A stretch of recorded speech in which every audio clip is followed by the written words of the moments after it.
Want to argue like Socrates? Meditate like Descartes. Here's how. Alan Hayek, writing in Aeon magazine, explains how to reason like a philosopher. Read by me, Michael Bott, for Curio.io.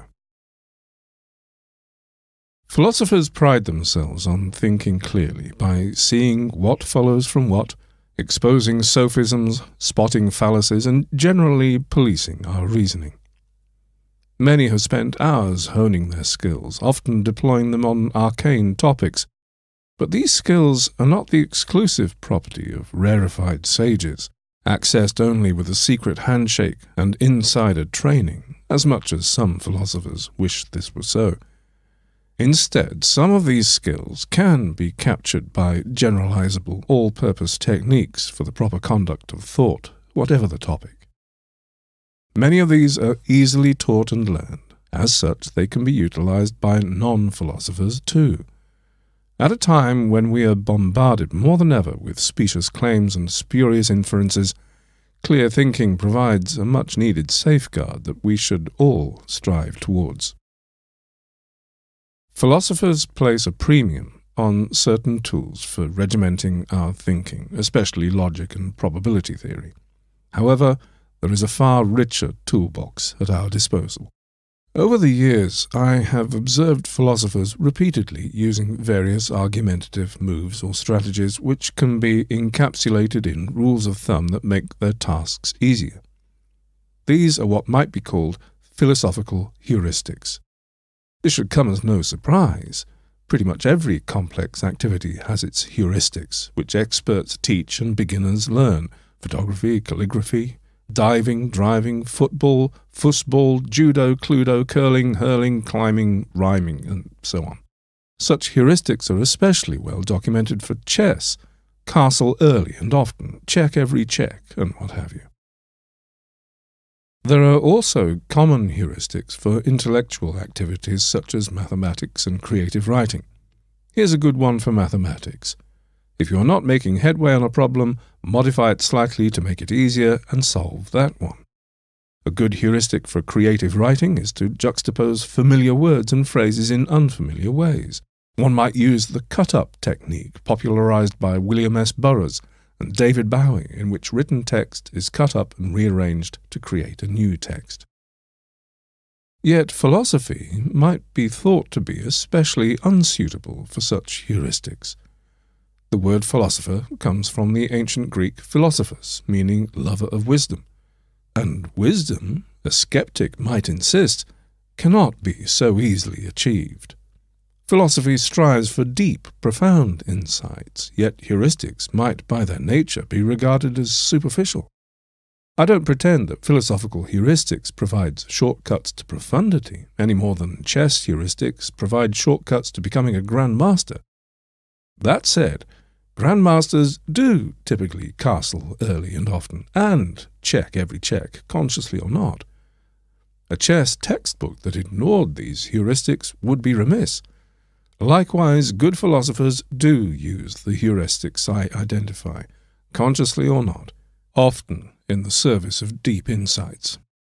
Indeed, philosophy textbooks have been remiss in ignoring these heuristics. If we think of logic and probability theory as all-purpose tools for checking for the consistency and coherence of our claims at a high level of abstraction, then the philosophical heuristics collectively form more of a Swiss Army knife.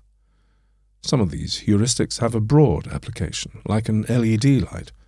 Others have a narrower application, but are perfect for the occasions on which they apply, like a corkscrew. There is something of a trade-off between how frequently a particular heuristic might be used and how specific its advice is. Too general, and the heuristic doesn't provide an applicable strategy, for example, say something insightful. Too specific, and it can never be used in another context. For example, the reply to Pascal's wager, that you should believe in God because doing so is the best bet, is that it leaves open which God you should believe in. The best heuristics find sweet spots in this trade-off. I work in the Western analytic tradition of philosophy. Much of analytic philosophy involves arguing for positions, so some terminology will be needed here. For our purposes, an argument is a number of premises followed by a conclusion, where the premises are intended to lend support to the conclusion. A valid argument is one which the support is as strong as can be. The truth of the premises guarantees the truth of the conclusion. A sound argument is one that is valid and whose premises are true, and so its conclusion is true too. An unsound argument is one that is either invalid or that has at least one false premise. Let's begin with a heuristic that is easy to use, but quite fertile. The word "the" is the most common word in English. A locution of the form "the X," what philosophers call a definite description, typically comes with an assumption that there is exactly one X. We might be able to challenge that assumption in two ways.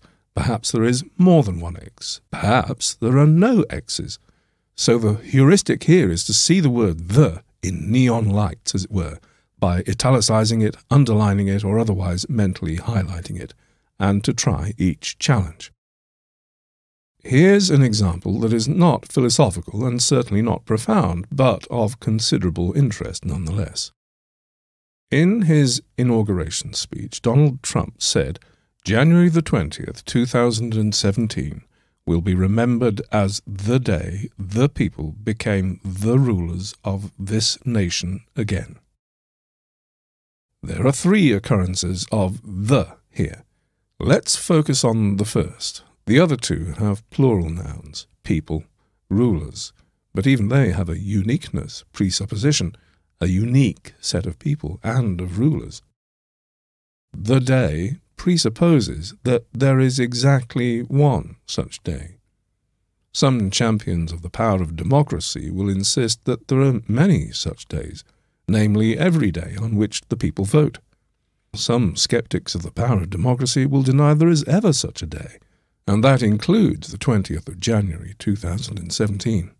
Either way, the definite description faces a challenge. Turning to a more philosophical example, we often speak of doing the right thing. Sometimes there is exactly one such action. However, there can be different senses of right. For example, what is rational and what is moral. And even fixing on one of those senses, there might be more than one candidate for the right thing to do, multiple actions that are equally good. Or there might not be any such candidate. Think of moral dilemmas such as the unspeakable one depicted in William Styron's novel Sophie's Choice, 1979, or Jean-Paul Sartre's one of a student who is torn between avenging the death of his brother in the Second World War and looking after his mother.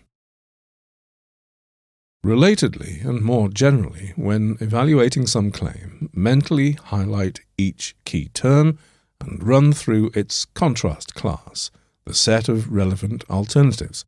It is helpful to stress the term and to intone the words as opposed to bring out that class. For example, one hears claims to the effect that the human visual system is poor. Well, let's see. The human visual system is poor. Human as opposed to what? An eagle's visual system? Yes, the human visual system compares unfavorably. But what about a bear's visual system, a bat's? Now, the human's doesn't seem so bad. Let's continue. The human visual system is poor. Our visual system as opposed to what? Our olfactory system? Surely not. We're better seers than we are smellers. Our auditory system? Even that doesn't sound right. Philosophers use contrastive stress to reveal the logical form of various concepts. For example, causation seems to be a two-place relation.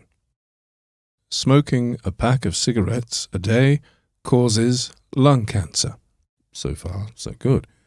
But consider, smoking a pack of cigarettes a day as opposed to 3 or 4 causes lung cancer. That doesn't sound so good. If anything, relative to those alternatives, smoking only 1 pack a day seems to help prevent lung cancer. So it seems that causation is at least a 3-place relation.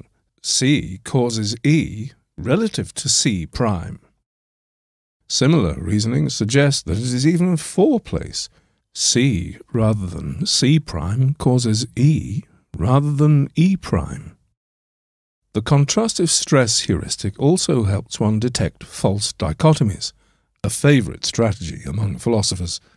It is also a good corrective to certain cognitive biases to which we are prone. Confirmation bias, the tendency to look for and recall evidence that confirms but not that disconfirms one's beliefs and hypotheses, and congruence bias, the tendency to accept a belief or hypothesis without adequately testing alternative hypotheses. Indeed, one of the most common fallacies is simply a failure to consider contrary cases. For example, a racial stereotype can all too easily be confirmed in one's mind if one attends exclusively to instances of it as opposed to counter-instances.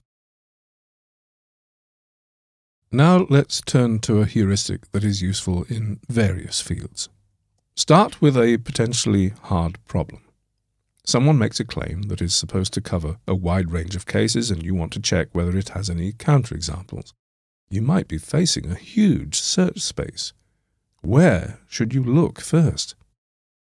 Here's an easier sub-problem.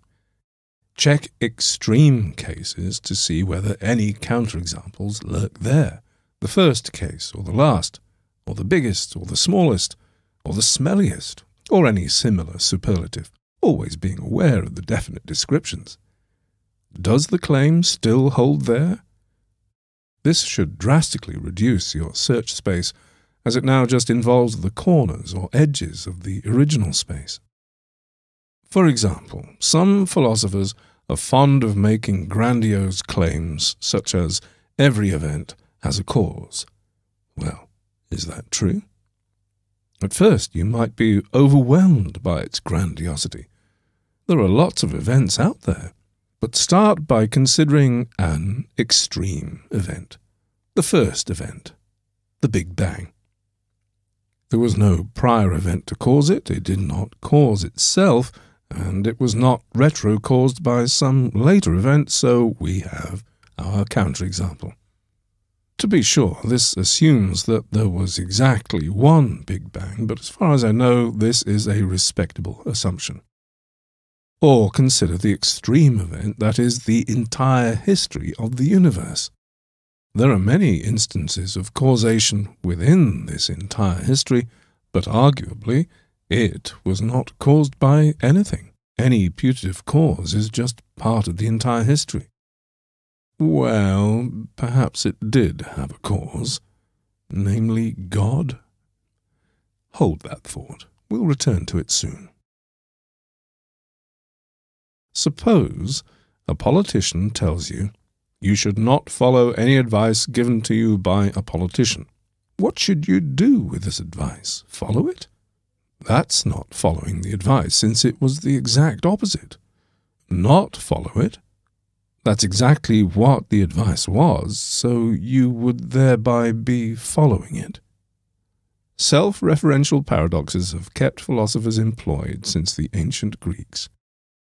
Georg Cantor, Bertrand Russell, and Kurt Gödel shook the foundations of mathematics by exploiting self-reference in various ways.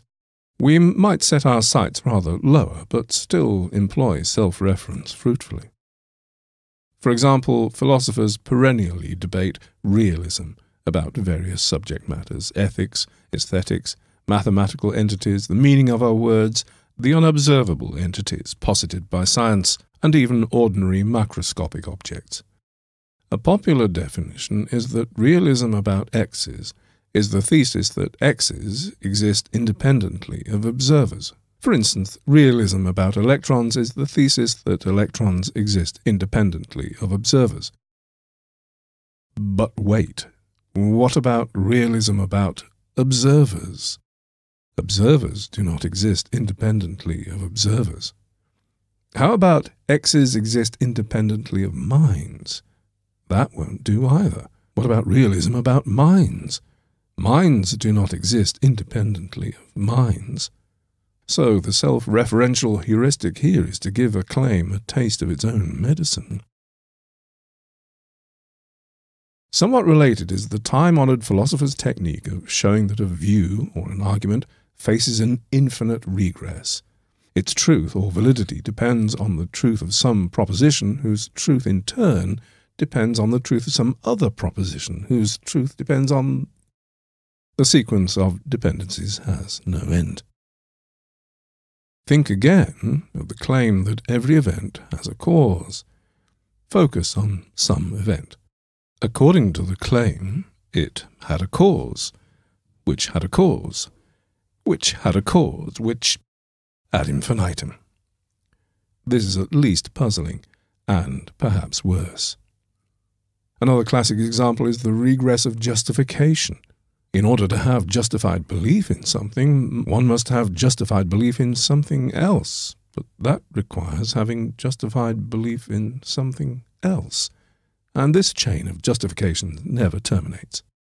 There are various replies, for example, that the chain does terminate in some foundational belief. An infinite regress is not necessarily absurd. Some regresses are said to be virtuous rather than vicious, but some positions lead to the ultimate absurdity, contradiction. These positions must be contradictory themselves and therefore false. Here's another good heuristic in mathematics. If you're not sure how to prove some claim, perhaps because it seems so obvious, try reductio ad absurdum reasoning. That is, suppose that the claim is false and show that this leads to a contradiction. This provides a proof of the claim, one in which the claim is established conclusively by that reasoning. Philosophers often employ reductio ad absurdum reasoning too. They also employ a related but less conclusive technique in order to show that an argument is unsound. Proves too much. Proves is tongue-in-cheek. Start with some argument A that you think is unsound, but you cannot pinpoint exactly what is wrong with it. That's a hard problem. Parody it with another argument P that has the same structure as A, but whose conclusion is obviously false, thus P is obviously unsound.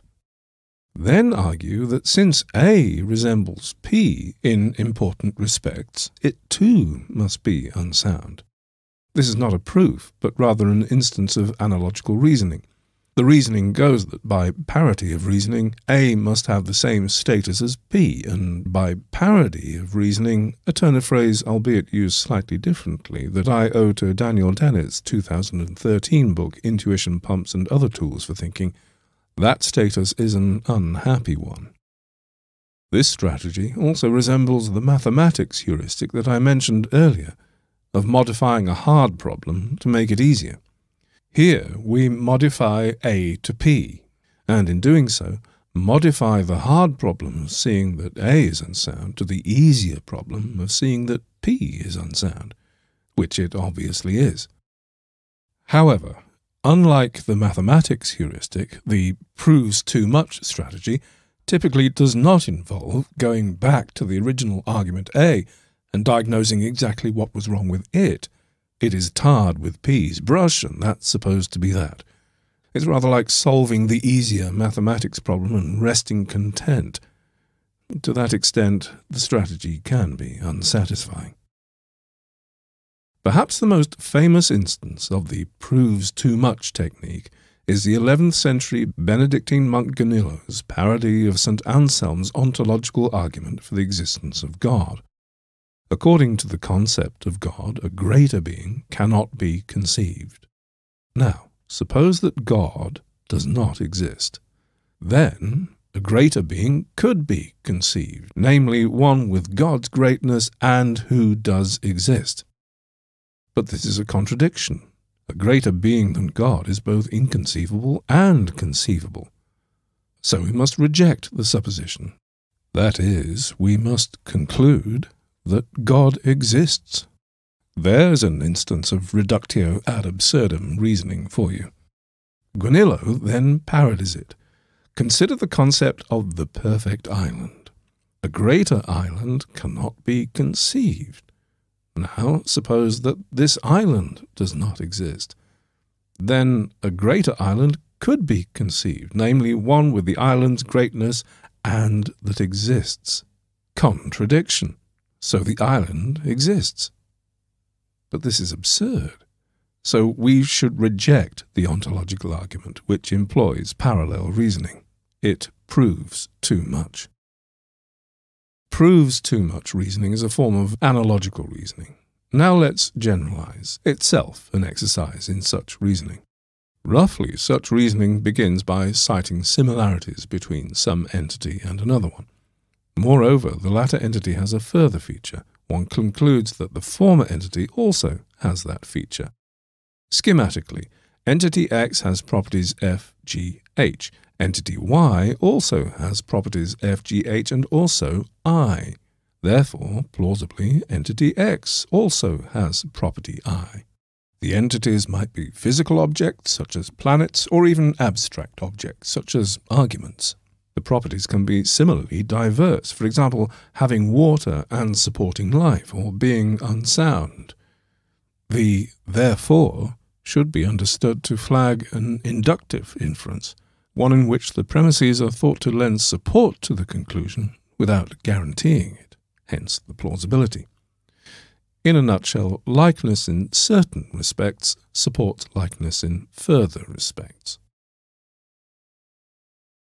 Analogical reasoning has played an important role in the history of philosophy.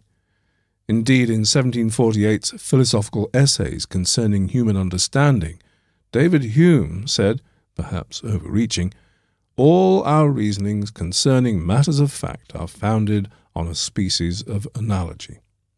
From Plato's allegory of the cave in the Republic to Peter Singer's drowning child argument, analogical reasoning pervades philosophical thinking. But the most famous analogical argument of them all is a classic argument for the existence of God.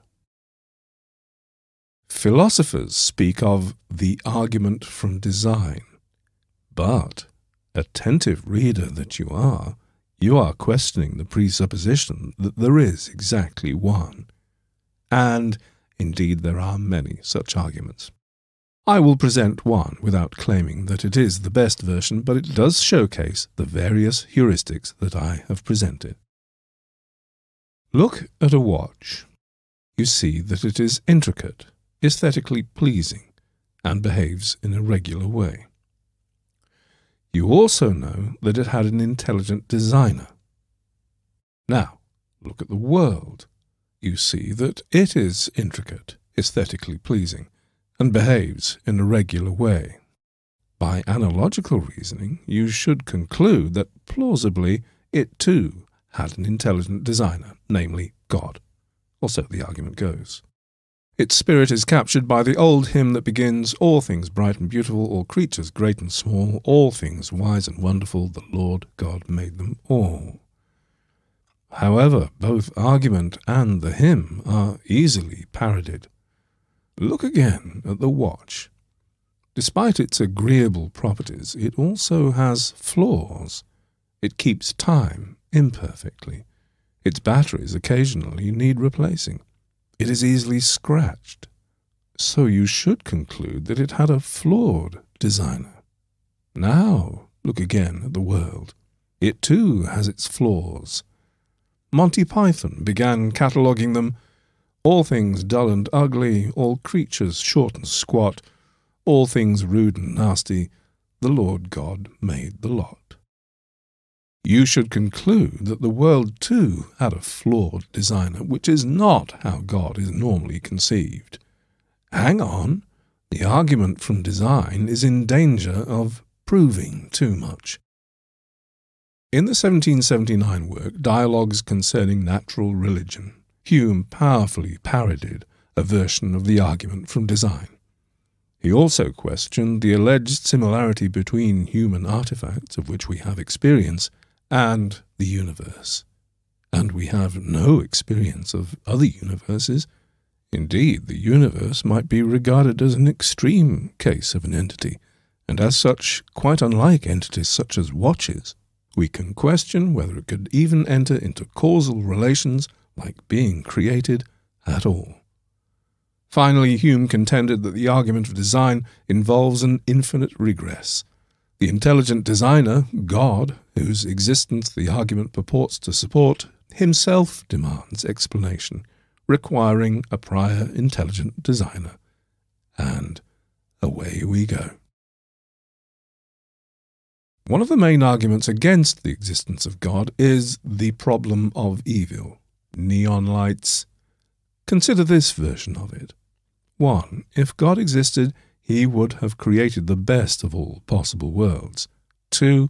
Our world is not the best of all possible worlds, therefore, conclusion, God does not exist. Here, worlds are entire universes, and possible worlds are ways that a universe could be.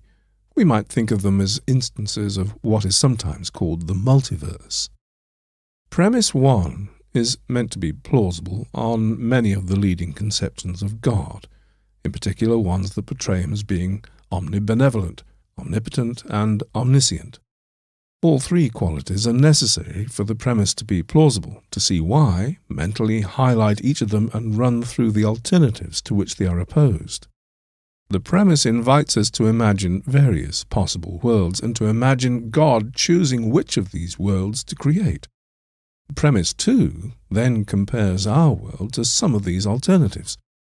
It seems we should grant it, since we can easily imagine our world being better, more happy people, less suffering.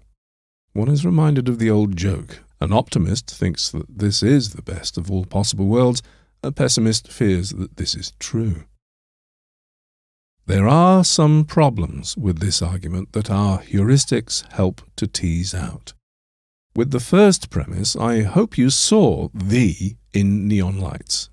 Is there exactly one best of all possible worlds? It seems that there could be many.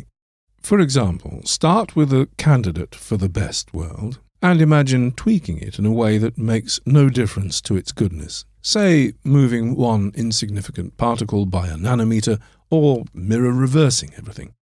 Offhand, the result is equally a candidate for the best world. However, the argument in turn could be tweaked accordingly. Just make this premise: he would have created a best possible world, one of the candidates, and the similarly tweaked premise 2 looks equally secure. This is not even a best possible world. But there seems to be more of a problem on the other side. Perhaps there is no best of all possible worlds. Rather, worlds can keep getting better and better without end. Perhaps just keep adding another happy person or another happy cow. Never mind the details of how God could create these better worlds. Any limitation on his ability to do so would seem to impugn his omnipotence. The form of premise 1 is that if God existed, he would have created something. But a relevant alternative is that he might not have created anything. Perhaps God exists, but did not create anything? Yet one might insist that he must have, perhaps regarding that as part of the meaning of God. This brings us to the second premise. Again, note the contrast, our world as opposed to other worlds. This prompts a different response. God did not create our world, but he created the best of all possible worlds instead. This suggests that the argument is invalid. We can imagine premises 1 and 2 being true without being committed to the conclusion. Or imagine that God did create the best of all possible worlds, and the second best, and the third best. Eventually we get to our world, which is way down the list, but he created it nonetheless, perhaps because there is still a net balance of good over evil. Again, this suggests that the argument is invalid. Only suggests, mind. Perhaps it is impossible for one God to create multiple worlds, for reasons given by David Lewis in 1986's On the Plurality of Worlds. It presupposes that God faces a world limit. Where does this leave us? Well, we did not manage to prove the existence of God, nor prove his non-existence. I hope you're not too disappointed. But that's par for the course in philosophy. It rarely proves anything conclusively. Instead, I hope I have given you some sense of what philosophical reasoning is like, and how that reasoning can be stimulated and enhanced by the use of various heuristics. Along the way, we saw some instances of what followed from what, or not, supposed some sophisms, spotted some fallacies, and policed some of our reasoning.